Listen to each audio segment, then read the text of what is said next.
All right, so we are live. Hey y'all. Welcome to goodness, I'm sorry. I'm over here forgetting what I'm doing. Welcome to What We Carry, Black Mothers, Mental Health and Generational Healing. If you are here, then you are here to learn a little something from this panel, to get something delightful from these amazing women that we have today, and hopefully leave a little fuller, have some questions answered, and be able to sort of go from there. So before we get started, we got to do a little bit of hey y'all, and a little bit of a some greeting. So Brittany, if you are ready to come on and greet and do the opening for us.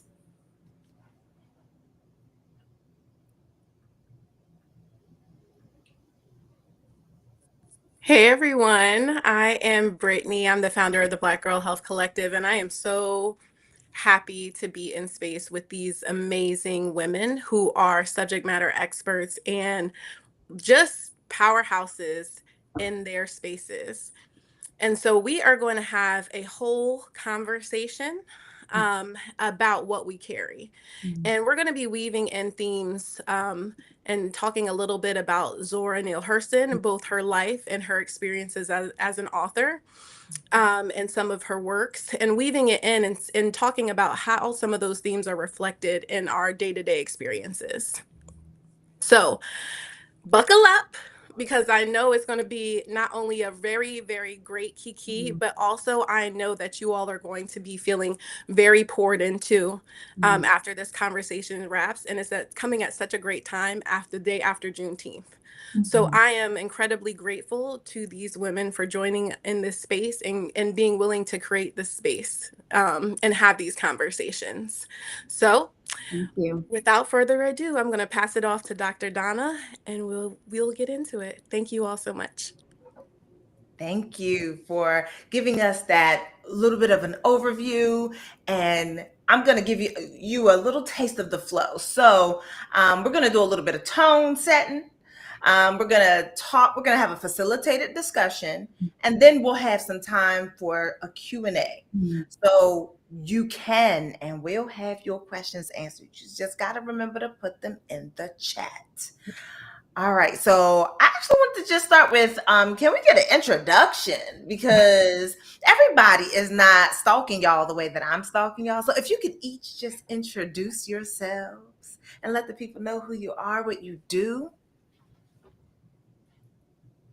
You go first. Okay.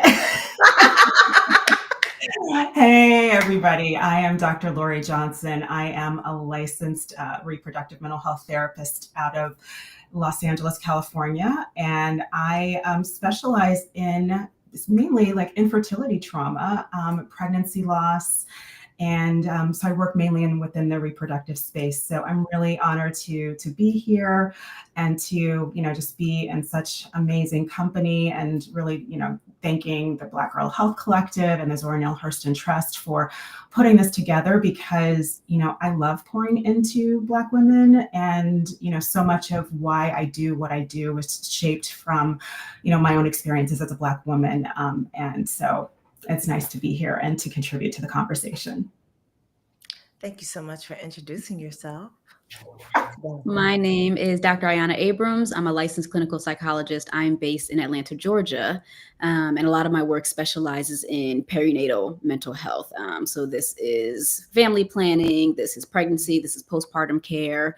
And most of my work is also with Black women and families and Black couples. And I pull in a lot of my research and, clinical expertise in racism-based trauma to help families, right? And people who across the birthing spectrum really navigate all of the dynamics and kind of all the complexities that come with this stage of life, whether planned or unplanned. And this is a really, really important conversation, just given where we are in history, where we are politically, where we are socially. So this conversation is always relevant. I'm glad to be here. See, y'all don't even know who y'all got right now. Powerhouses. Okay. Oh yeah, I should introduce myself. Hey, y'all. You. Because I was about to skip right on past it. My My name is Dr. Donna Oriowo. I am a sex and relationship therapist in the Washington, D.C. metro area. I like to say I'm helping Black women get free, fabulous, and effed. And I feel like if we're talking pleasure, if we're talking mental health, if we're talking trauma, I'm your girl. I'm there. I'm having that conversation. And yet everybody and their mama out here having these kids. So I felt that it was also very important for us to have this conversation. I'm very excited to facilitate this conversation. It means I get to sit back and learn and get my questions answered. So I am super excited to have this discussion with y'all. So for anyone who is just joining us from whatever streaming platform you're on, hey, we are having a delicious conversation about what we carry, Black mothers, mental health, and generational healing. And just to give a little bit more of an overview, we are now about to get into a tone setting. So this is where we're going to take a moment before we get into the facilitated discussion, and then we'll have some Q&A at the end. We'll have a closing, and then we'll be out of here on time, maybe. On time-ish. Let's go with on time-ish. I don't want no pressure. No pressure. No pressure. All right. So I wanted us to just take a grounding moment and to consider, number one, not just what we're here for, but why we are here individually. So if you just take a moment to just sort of ground into whatever space you're in, feel free to close your eyes or soften your eyes and just take a deep breath with me. In, 1, 2, 3, out, 1, 2, 3. Let's take another breath. In, 1, 2, 3. Out, 1, 2, 3. And we'll do one final breath. In, 1, 2, 3. Out, 1, 2, 3. One thing that I know is that it's the middle of the day. No matter where you are, you was doing something before you got here, which means that those things can often be very heavy on your mind. And taking a moment to pause, to breathe, to reset can help bring you back to your present moment and help ground you in the time and space that you're actually in and not the one that you're planning for. I know that y'all be busy. Y'all be outside. Y'all be doing all the things. We are thinking about what we're going to do with our day off tomorrow already. Some of y'all are doing a really great job of dreading work already. You're already dreading Monday work. I just want you to be here right now. This space is specifically meant to honor Black maternal experiences. We're going to affirm those experiences in this space. I just want to make sure that we took the time to really consider that before we move in to the fullness of this conversation. Is there anything that either of you doctors would like to add? Just appreciating the groundedness. I think for us as healers too, coming into this, we've had some pretty heavy weeks in what we're holding for our communities, for our clients as well. So I appreciated that reset too, and really setting the tone for today. Thank you. I've been known to set a tone every now and then. So let's get into this conversation. So Zora Neale Hurston was one of the first Black female writers in America to explore the complexities of Black motherhood. She held a historically unique position to do so, belonging to the first generation after the Civil War, in which Black mothers could emotionally invest in their children without the constant threat of separation through slavery. Her raw depictions on womanhood in all of its facets influenced later writers such as Alice Walker and Toni Morrison, establishing her as a pioneer in fostering an internal community-centered dialogue about the distinct tribulations Black mothers face. Growing up in the all-Black town of Eatonville, Florida, Hurston also offered on the early literary depictions of how communal support can provide Black mothers with strength and solace in difficult times. So keeping all of this in mind, right? Like keeping it up top. Could you please talk about the emotional weight of Black motherhood in America? We're going to go ahead and start with you, Dr. Johnson. The weight of Black motherhood, it's such a layered and complex, I think, experience with so many historical roots. And when I think about or hear about, Hurston's legacy, and I think about, the legacies within our own families and what's been passed down generationally, the history that we have learned or haven't learned, but that still lives within our bodies, and how that has shaped how we create our families, the values that we have as families, and how we try to impart those families too. So it's like this intersection of this intergenerational kind of transmission of strength, of complexity, of love and resilience, and also pain and trauma, just all kind of married together. It feels like that's kind of what kind of gets encompassed, kind of combined into, or like just making up this experience of Black motherhood.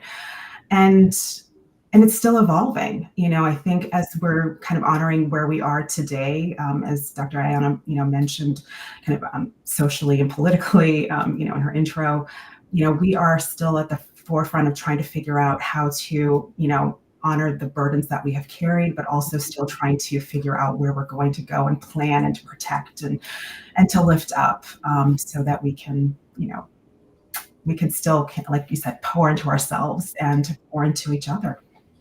Thank you for bringing that into the space. Mhm. I think the thing that really hit me was the still carrying burdens Mhm. while still Mhm. trying to move forward. So Yeah. that it's almost like maybe the very acute experience that Zora Neale Hurston and those who were the first generation after the Civil War, that maybe Mhm. what they experienced was pretty in its own way, very singular, but it's Mhm. almost like the legacy of that has continued forward. At least that's what I took from what you put down. Mhm. Mhm. That's exactly what I was. That's what I was, trying to express. Yeah. Mhm. Mhm. Dr. Ayana, you got anything to add? Yeah, I mean, it's hard to add to that, but what I was thinking about, right, just in terms of also that generation and Hurston's work, is the importance of the stories of Black women, right? That when I also think about like kind of what we carry our stories through our voice. We carry our stories in our bodies. We carry our stories in song, in dance, right? We carry our stories through hair. Like we carry our stories in all these different ways. And it makes me think about, the stories that we are still able to kind of listen to and kind of bring forth and utilize, right, to protect ourselves, to remain connected with each other. But I also think about all the stories that have been lost, and all the stories that have been suppressed, and all the voices and ways in which Black women and how we have experienced motherhood have been silenced, have been antagonized, right? And all these different things. And again, the weight of all of that and the strength, right, that we've needed to remain connected, right? But we also know that we're also very disconnected, right? There's a lot of shame that this carries, right? There's a lot of shame that the different experiences carry. There's a lot of isolation as well in Black motherhood. And I think we're all kind of part of this work to be able to help kind of close the gap around that, right? But that's also what we are carrying in all these different ways. And what does it mean to bring that more to the light so that we can continue to change those stories and kind of get back to the stories that we originally created, right? Not the stories that we have now, that so many things have been stripped from us over the past few years. Oh, that's, yeah. The thing that just came up for me was it got me thinking about the African diaspora, right? Yeah. The Black diaspora. So moving from Africa to America and all the stops along the way. So because you talked about like this connecting the stories, and it made me wonder, do you think that there is a differing weight of Black motherhood within the Black diaspora? And I'm thinking specifically and personally, I'm thinking of Sudan at this moment, right? And what it must be like emotionally to try and raise a child or to have a child in a war-torn area, and even to have your body not even remain as yours, right? Like you have no sovereignty over it because someone can decide that they are going to take from you what you did not offer, and then you have to raise the product of Mhm. equity. I'm trying to be careful because social Mhm. media doesn't allow you to say certain things. Mm-hmm. You're picking up what I'm putting down. Yeah. Yes. Whew. So do you think that there is a differing in the weight within that? I'm gonna start with you, Dr. Ayana. Yeah. I was just thinking, I was like, okay, we here now. We said we was going to talk about. We I said we know. was today. I And I saw Dr. Lori You be like, cracked the door, I kicked it open. we are here now.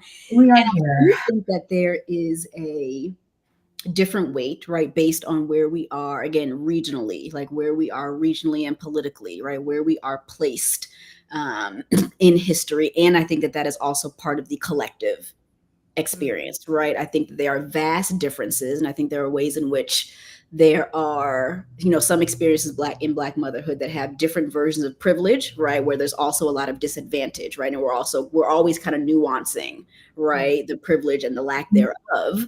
But depending on what your immediate circumstances are, right, you're of course carrying a different burden, right? If you are in somewhere that is war torn, if you are in an abusive relationship, if you've experienced loss before, like all these different things, right, that can really complicate what's an already complex experience.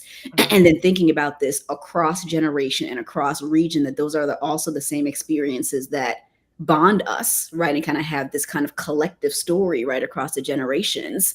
There are different weights and different burdens, and then there are burdens that in some ways I think our bodies are all holding, right, because these are burdens that have been there for right? Exactly. Thank you for bringing that into the space. Dr. Johnson, did you want to add anything? No, I was, really nodding along and really thinking about the same things. It's interesting thinking about where we come from, in the diaspora, and how that can also inform our experiences, because, whether some of us are first generation or not, can also, I think, make a difference. I'm so aware that, in some communities outside the US where, not necessarily Sudan or Congo, but, other places where, they're definitely much more kind of Afrocentric and centered around, us. And then when we come here, we notice that there are definitely disparities that we start to see. So there's some protective factors that I think exist in other communities in the diaspora that we don't have as well. So again, it's part of that nuance that Dr. Ayana mentioned. And, just those layers that we carry depending on, where we come from. Y'all are reminding me of one Dr. Candace Hargons. She's the author of the book Good Sex, which is a really great book. I mean, it should be called Great Sex because it's a great book. I was just with her the other day. She is great. Amazing. And she recently did a really amazing keynote at the American Association of Sex Educators, Counselors, and Therapists conference in Vegas some weeks back. And what she'd mentioned is that there are conversations that we all need to have with ourselves, mainly about luxury, livelihood, and life. That we are all in various areas, and that sometimes what we're trying to negotiate is what of our livelihood and what of our luxuries we are willing to sort of give up or negotiate with in order to be properly in community with others. Particularly, like I'm thinking like Target boycotts and the like, right? Like sometimes that's just giving up a luxury, whereas for other people, being outside, risking whatever with ICE and all that, it may be giving up full livelihood and even life with the way that some things are going. And so when I think about Zora Neale Hurston and, what it may have been like right after the Civil War, I'm like, number one, did they trust it, right? Immediately? Did they trust that they'd be able to keep their offspring? And it made me wonder, and I feel like you've already answered this question. Actually, the both of you have already answered this question, but it made me still wonder, is the emotional weight shifted or lifted when we're talking about the here and now? Because while we may not be worried about separation through slavery in the traditional sense, right? Because I mean, I still think that the prison industrial complex ain't nothing but fancy renamed slavery. I'm wondering about all of the uncertainty And I'm thinking specifically of millennials. I don't know. I feel like millennials, we were just born at the wrong time, right? Like, it's like, where's the goodness? Like going through the however many recessions we've gone through, our first global pandemic, right? And I say first because I fully believe that there will be more, right? War, and currently, the current state of our government and what is looking like they are trying to brew right now that could end up being World War III. So I'm wondering then, how is the emotion? Is it lifted or shifted with regard to Black motherhood now, given these givens? Whoever wants to go first. I immediately think it's shifted. Yep. I don't think it's lifted. I think that this is, this really taps into a lot of fears, historical fears that we have fought so much in this country, fought for, our freedom, and fought for our communities and fought for, our families in so many different ways.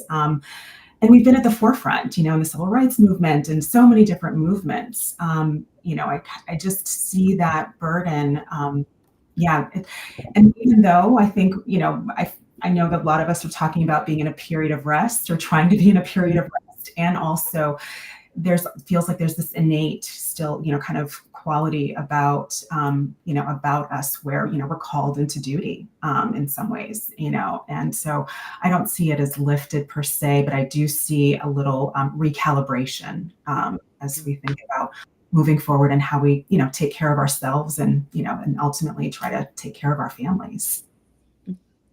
So recalibration, not lifted. Recalibration, yeah. See it as recalibrating or re-strategizing, maybe. I appreciate that. I'm leaning much more towards shifted than lifted. But what I immediately was thinking about was how there's a way in which, how do I word this? There's a way in which there has been such an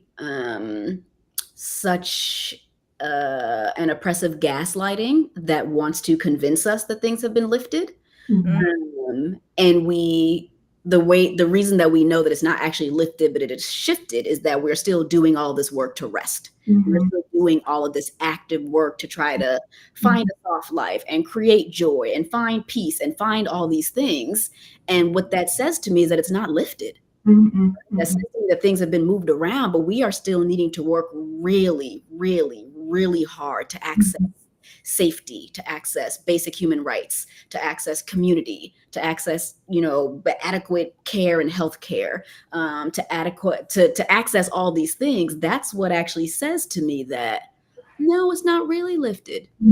It's just shifted in a different direction. While we do have access to many more things than we did in previous generations, that work is still there. That work is still really, really there, or else I think we would be out of work, right? If it wasn't there. There's a reason we are all in this type of particularly liberatory work, because we are liberated, right? So when I'm thinking about that question of like lifted or shifted, I was like, yeah, it can. There are ways, or maybe there are nuanced ways in which some parts of this feel lifted, but not enough for us to feel that collectively. Not enough for us to rest, not enough for us to collectively be and feel well. Just there's still a lot of work to do, because things are, I want to say only, I don't want to minimize it, but things are only shifting. They are not actually lifted. There hasn't been a deeper transformation yet. Right? We're still in the trenches of a lot of this. Yeah. We're still in the trenches of, navigating oppressive structures, and, they have just been relabeled, renamed, but they still exist. Yeah. They just keep hitting us with the remix. Yeah.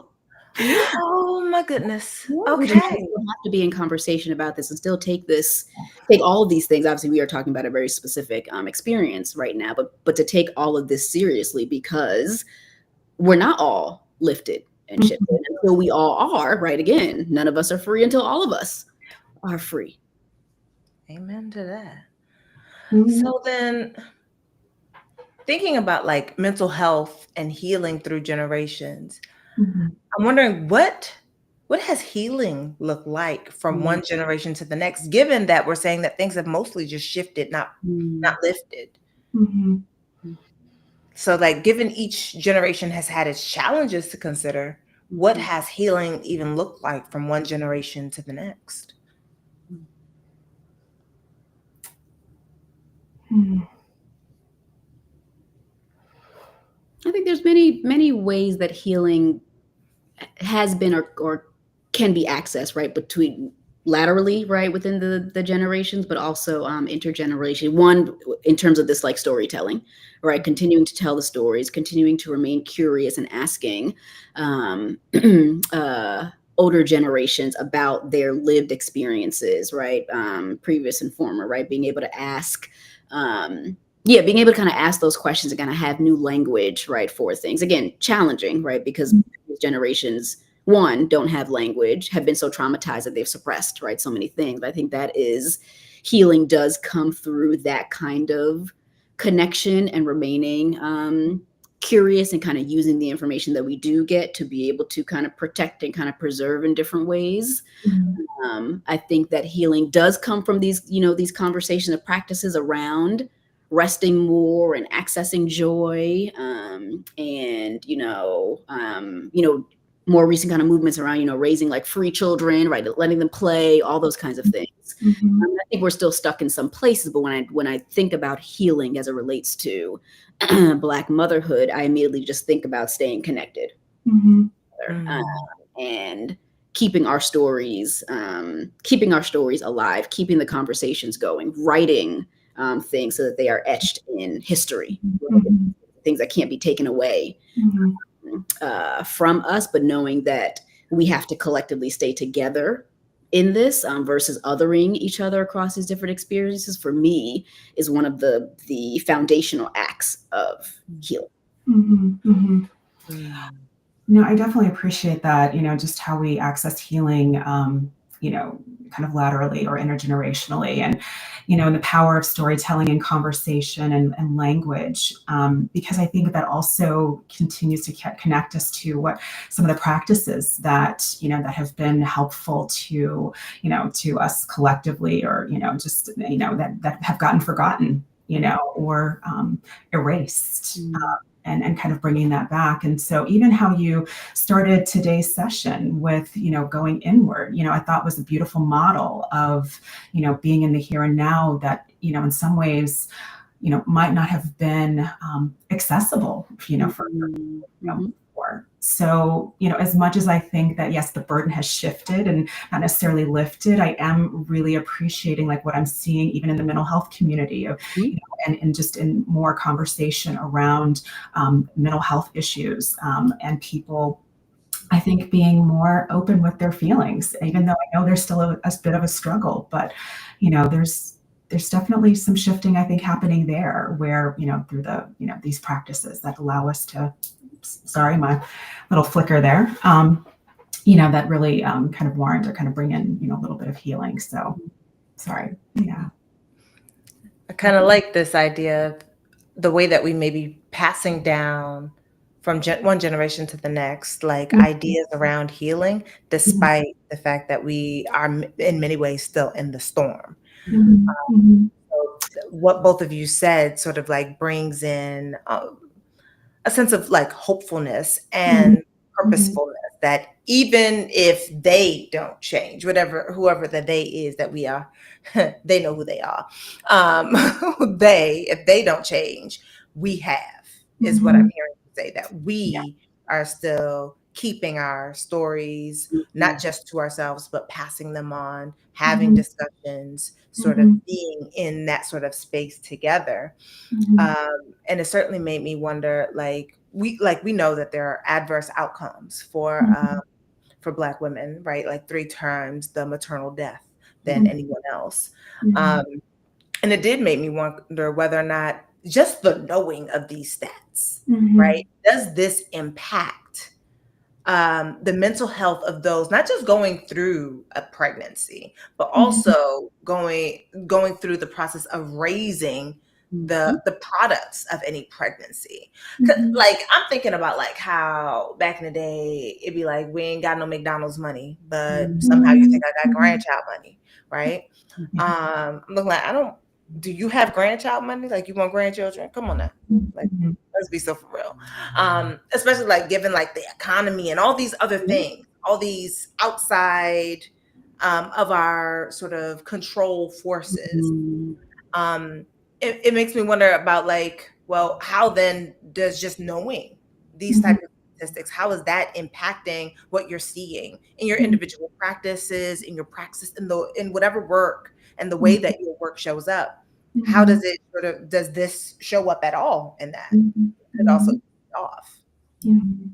Absolutely. There is what I see clinically, what I see in my community, what I see even personally, kind of across my friendships or my family, right? There is a much heightened sense of anxiety, right, around any kind of spectrum of family planning, right? Fears, and again, this depending on what state you're in, what region, right, you are in, right? Your safe access to medical care, right, which is at risk right now and has been at risk for however long, right? The anxiety about pregnancy, right?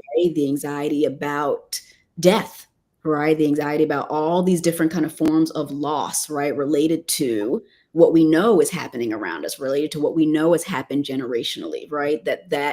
That heightened, right, anxiety is also a sense of loss of safety, right? Loss of access to a particular experience that we have, I think, kind of learned socially, quote unquote, should look a certain way, all these different pressures, right, for that particular experience to look a certain way. And when people are not having that experience, right, the loss that comes from that, the clinical depression, the postpartum depression, like all the things that I see in my practice that are related to these narratives and these fears and these realities. These are not kind of made up stories, right? When we look at statistics, when we see the stories on the news, when we see what's happening in legislation, right? These things are absolutely impacting people's experiences as they are thinking about family, right? Whether they are pregnant or not, right? Whether they've actually experienced essentially kind of physical loss or not, it's affecting the entire experience. And there's grief, I think, all along the way, right? Even if you are now raising children and need to have certain conversations, right, about safety. All of that is a sense of loss and anxiety around, well, this is how we have to keep each other safe. These are the kinds of conversations that we need to have, right, in our community in order to try to protect ourselves in those ways. So I think there has been this generational loss, right, that's always been there that also comes with this heightened anxiety and trying to keep each other safe and quite literally trying to keep each other alive. Yeah. No, absolutely. That heightened anxiety, that definitely, resonated, and it's what I'm seeing here and, kind of personally and professionally. And, when you add the additional layer of, kind of a long protracted journey to even have a child, finding safety or, I like to frame it as comfort because, once certain bells have been rung, so to speak, it's hard to unring them, and when the worst of the worst has happened. And so, trying to help people kind of, figure out ways to rebuild that sense of that foundation brick by brick is a challenge. But then I also start to see it, coming out with kind of each developmental milestone that they kind of move through.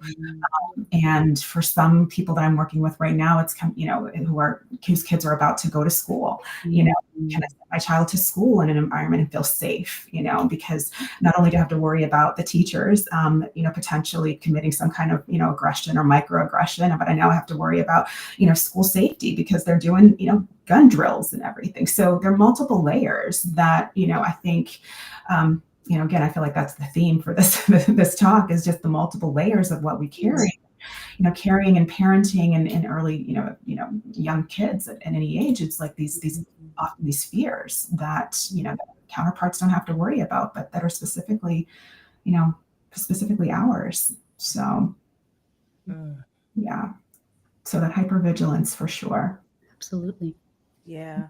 And to add into what the both of you have said, at the expense, possibly my stepping outside of my zone, it sort of brings me back to how we all wondered about whether or not Adriana Smith should also be very much part of this conversation, right? Like, and the experiment that they decided to run on her body without permission, without consent, Yep. to keep her on life support until a child came into the world who now we like, it's like, and what becomes of the child, right? So And that's the example of shifted, not lifted. exactly. Right? Yeah. Exactly. Shifted, not lifted. And, you know, and I even had a reaction when you said keeping her on life support, because she was dead. And, you know, she was an incubator, and there wasn't life. And I know that that might be really challenging for some people. No, I think that that is the right word. You know, What you're saying. I said life support for lack of other sort of, yeah. like, I don't know how you describe what Yeah, they totally. did, but Yeah, they absolutely. basically turned her into a human incubator. No, And it and makes you me used the wonder what right. the goal is, even from there. Yeah, no, you definitely used the correct, I think, maybe medical terminology. I was just kind of offering a little bit of my maybe personal reaction to that. You know, because I've definitely worked a lot with, you know, the lost community, and, you know, and I feel so sad for not just Adriana not being able to have a sense of dignity in how she transitioned, but the decision being taken away from her family as well.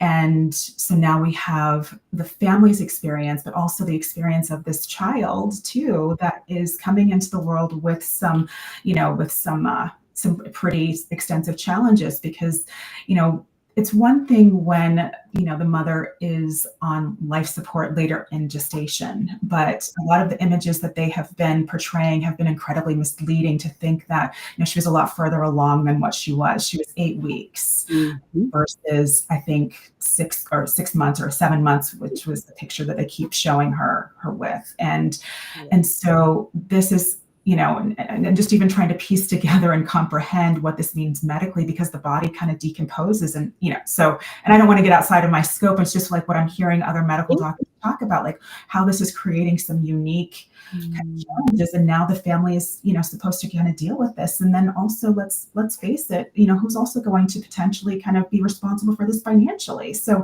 we have the emotional kind of weight, we have the financial weight, you know, and so now their grieving process, you know, and just kind of imagine how they're, you know, kind of holding up in all of this too. So, yeah.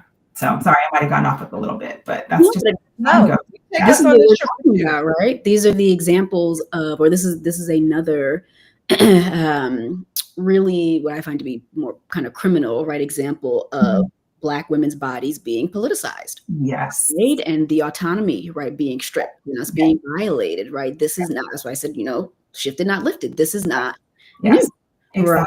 Where other people get to get in a room and make a decision about what's going to happen to our bodies, right? And essentially what happens to our bodies then becomes what happens to bodies either physically or psychologically around us, which then becomes, you know, what happens to bodies after us, right? That this is what has been happening for generations, right? This is, now it's medically different, right, than what was happening during enslavement, but it isn't different, right, in terms of the power dynamic. It isn't different in terms of the oppressive systems, right? Someone else being able to make a decision about our bodies. And that is the generational trauma. That's the heightened anxiety around, well, if I can't speak for myself, who's allowed to speak for me? Who has permission to speak for me? And now my family can't speak for me, right? So now what does this all mean, right? I work with a lot of families where if at any point a birther is unable to speak for themselves, and oftentimes I'm working with Black couples and also needing to help navigate the piece around, well, I don't want to also now be seen as an aggressive male, right, and get removed from the hospital while I'm advocating for my partner in here. So I now need to temper myself, right? I can't advocate too hard, because if they're scared of me, then guess what? Birther is left by themselves in here, right? So there's so many nuances around who gets permission to advocate in what way, right? Still being stripped of our voices, right? This should be called, you know, shifted, not lifted, right? This is what that's about for me. Yes. And it's not like we had the best relationship with the medical system to begin with. And, and so now, Understatement. you know what I'm saying? And now, yeah. So to have this on top of all of that. And I've heard so much rhetoric about this being like a new fear unlocked, right? That this is a new thing to be now concerned about, that it never even occurred to people that this could be a thing. And now that it is, now that it's been placed on the table, it's kind of like, well, where do we even go from here? Yeah. Listen, I don't know how long we've been saying, listen to Black women. It's on shirts, it's on bags, it's on hoodies. It's a part like, listen to Black women. We have been saying since 2022, Roe v. Wade, stuff is going to happen. Yes. Stuff is going to happen. And yeah, y'all mess around, right? But we're the ones who find out. Yes. Yes. Right. And we tend to be the ones to find out first. Yes. And I think that people forget that all you're doing is kicking the can down the road, because your turn will come. Yep. We may go first, but you will be, you're in the line from the second we went and you said nothing. Absolutely. From the second we went and you did nothing, you are already in the line. Like people talking about Handmaid's Tale. I'm looking like, you're talking about a story that has already been happening to women of color. It hasn't happened to you. Yeah. And now that's the thing that makes it scary. But I said this dystopian future. I said, you mean the past? Right. Exactly. Stuff that's already happened. Where do you think they got this storyline from? Exactly. Because I'm just thinking about a client that I worked with, a few years ago, who had a, very difficult pregnancy and loss, second trimester, and was not given the choice. And even in California, where we thought, oh, we're protected here, but she ended up at a Catholic hospital and was not allowed to really make a choice that she wanted to make for herself, and had to deliver a baby that was just and therefore creating more trauma for her, when what she wanted to do and what was recommended in other circles was to to end the pregnancy for for her health and the baby's health, but because she ended up in a specific place. So it's been here. It's been here. It's Handmaid's Tale is not creative genius. Yeah. No, it's not at all, right? But white people will tell their stories of what stories happened to Black and brown bodies, but to white bodies as the main focus. Yeah.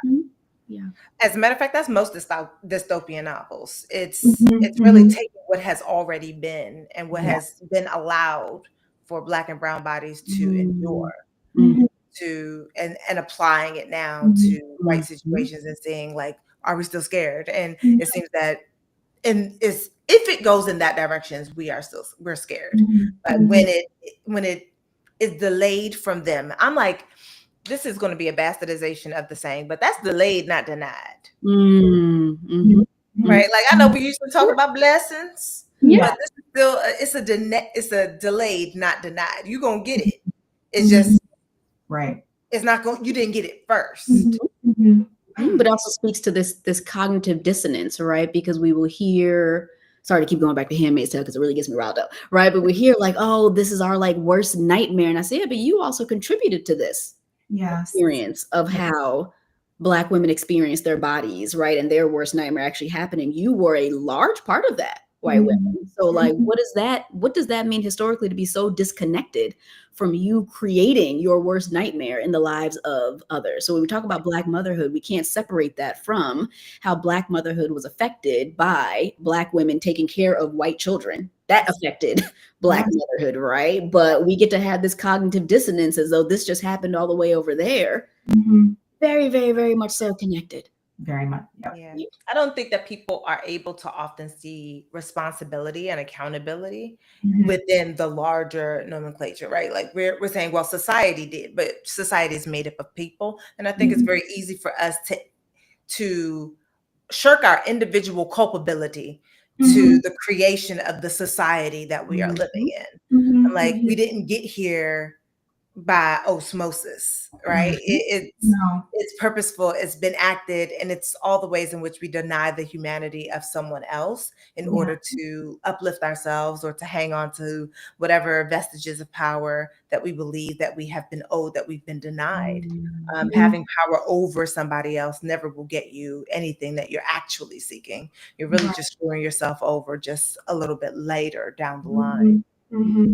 I'm going to switch us into these. Lori, she was gearing up for something. No, because you all got me thinking. I was trying to figure out how I wanted to articulate this because, Dr. Donna, you mentioned something about how we kind of kicked some things down the road and kind of expecting things to change. And then I think about how, we have been at the forefront of change and trying to change systems. And then I also think about how, we're operating within a larger system and how much of our efforts have been trying to change a system that wasn't designed for us. And are struggling with this kind of theoretically, I think, and so I just wanted to say that, and I'm not sure if other people have thought about that or have a reaction, but I just had this moment. I was like, the system doesn't deserve us. And don't.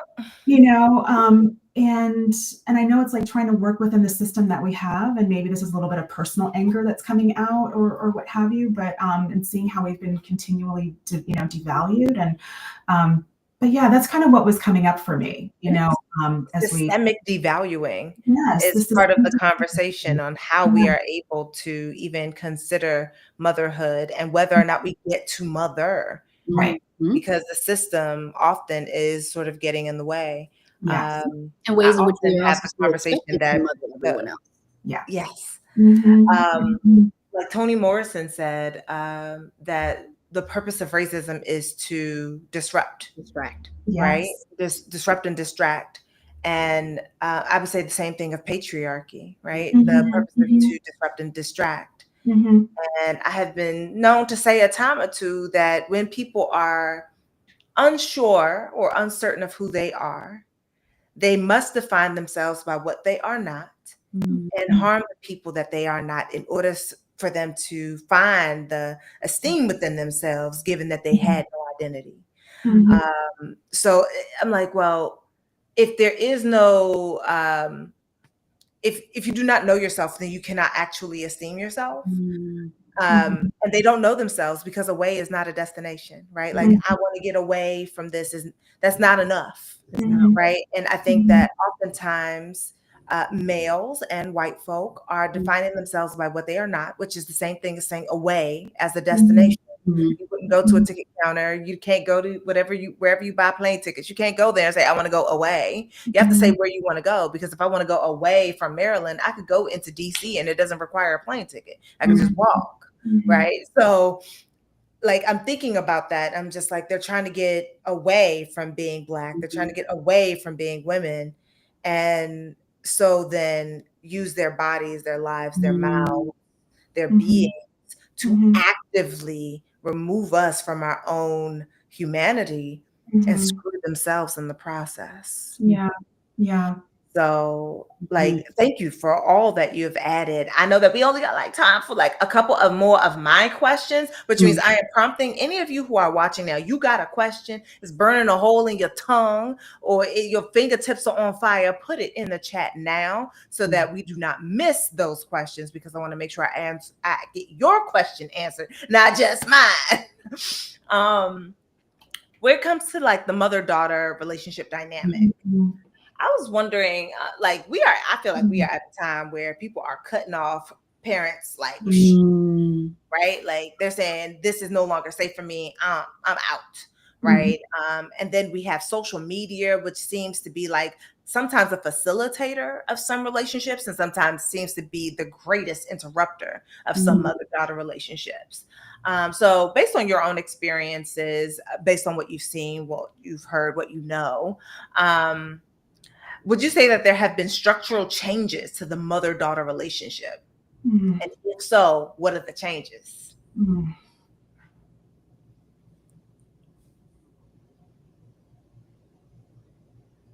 Wow.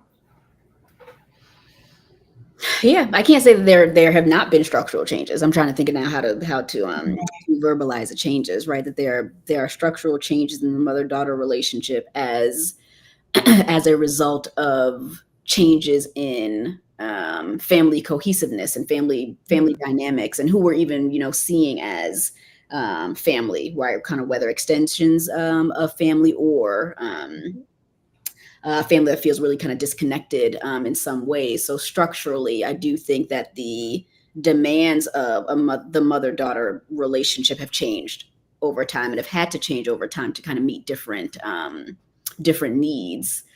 Dr. Johnson, jump in, because there's something else I'm thinking that feels like a come back to it.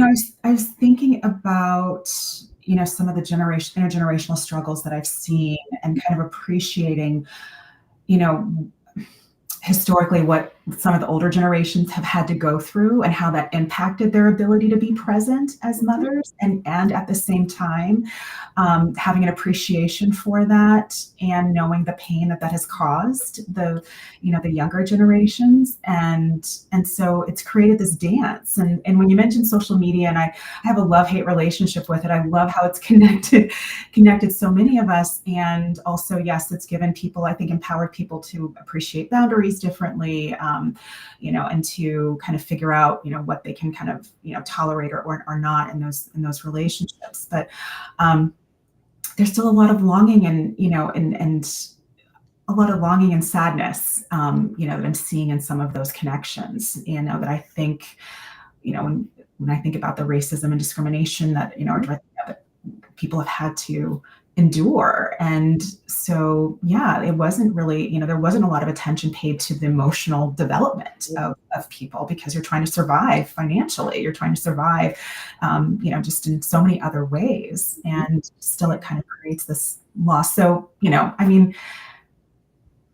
I feel like there's more, and I just can't kind of put words to it right now, but that's kind of what comes to mind initially for me. And as much as I want to talk about men, and I want to decenter men and decenter patriarchy, I do think that oftentimes we are having conversations, or kind of beginning to have more conversations about mother-daughter relationships, and not talking as much about how those are highly influenced and mitigated by relationships with men outside of the family, in the community, right? All these ways in which, depending on what is happening in terms of who is navigating kind of men or maleness, right, in those spaces, oftentimes has a direct impact on a mother-daughter. In terms of emotional resources they have access to, in terms of financial resources they have access to, in terms of educational resources they have access to, right? All these things can really, really, really impact what resources a mother-daughter relationship does have in these ways. So I find it hard to sometimes have that conversation without having a conversation about what's also going on in the rest of the family dynamic, and what's going on generationally, and kind of what are the messages that mothers and daughters learned about mothers, about daughters, about women, about relationships, right? All those things are oftentimes, there's a line, and kind of there's a thread of where men have come in, or kind of where men have been in, and oftentimes influence, sometimes negatively, sometimes positive. I think mostly negatively in some ways, right? But having that conversation, right, about particular mother-daughter dynamics without talking about what's going on around them, and male gaze and male attention and male power, also seems like it can miss some things about what's really impacting mother-daughter relationships, right? And where the focus is, and where the love comes from. Because if we are so under-resourced, right, because of so many other oppressive dynamics, right, what are we expecting a mother-daughter relationship to be able to hold? And where's that coming from? More of those relationships than we're actually really offering. Yeah. I know you better come on. You said, let's put that thing back in context. There's a lot of context. We can't, right? So yes, so it's like the constant strain of all of these factors, whether or not there are missing parents, whether they're how outside is even allowing people to be there. I was thinking about resources, even outside of monetary. I'm thinking about time as a resource. What does time look like? We do not all have the same 24 hours. I have had to say that to a few people. I'm looking like, you don't have Beyonce's 24 hours. Because when you can buy other people's time, right? And now you've purchased into having even more than 24 hours within your day. So thank you for reminding us to put the context back in. Put it on there. Black mothers are expected to do a lot and carry a lot when they are significantly under-resourced. Exactly. And I think that has become, in many ways, par for the course. We do have a question from the We chat. do. And so Tasha asked, as we think about liberation, what does that look like for all of you? An island somewhere. No. I mean, yes, but yeah. Really good question.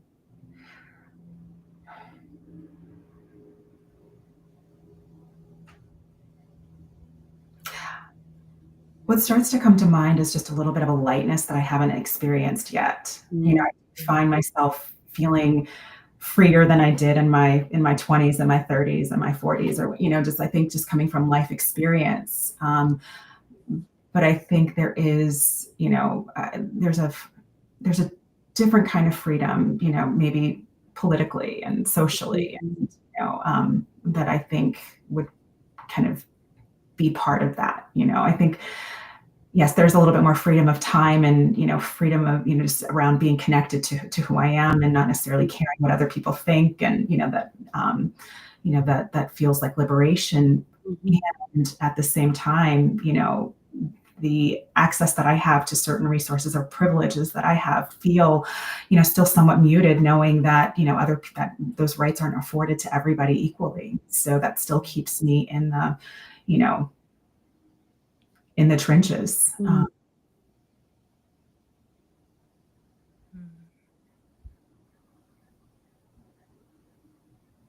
Yeah, when I think about liberation, I don't know if it's individually, collectively, communally, there's the first words that were coming to mind was like autonomy, right? Freedom of choice, and that's around movement, that's around dress, that's around who we're around, it's around what we're around, it's around liberation in what ground we are able to stand on that feels safe, how connected we feel to our own bodies and kind of the bodies of others.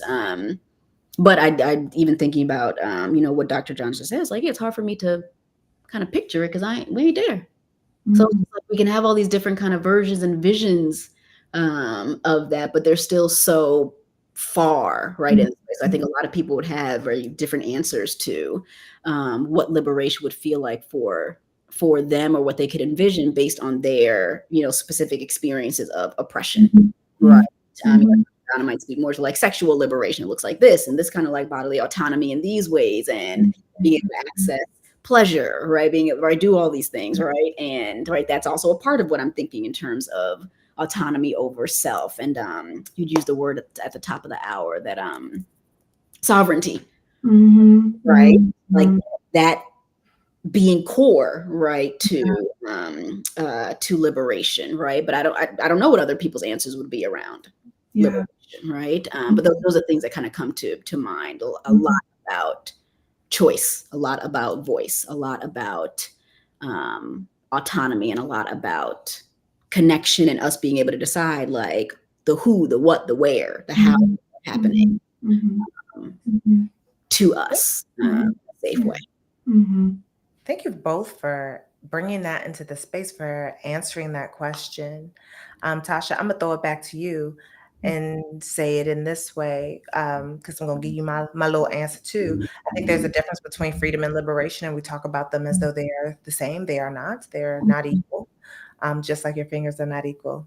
Freedom and liberation are definitely not the same. I believe that freedom is something someone can grant you. Liberation is something you have to grant yourself. And that with that granting of self and liberation, I would say take it back to the Nat Ministry. Oh gosh, Trisha Hershey, right?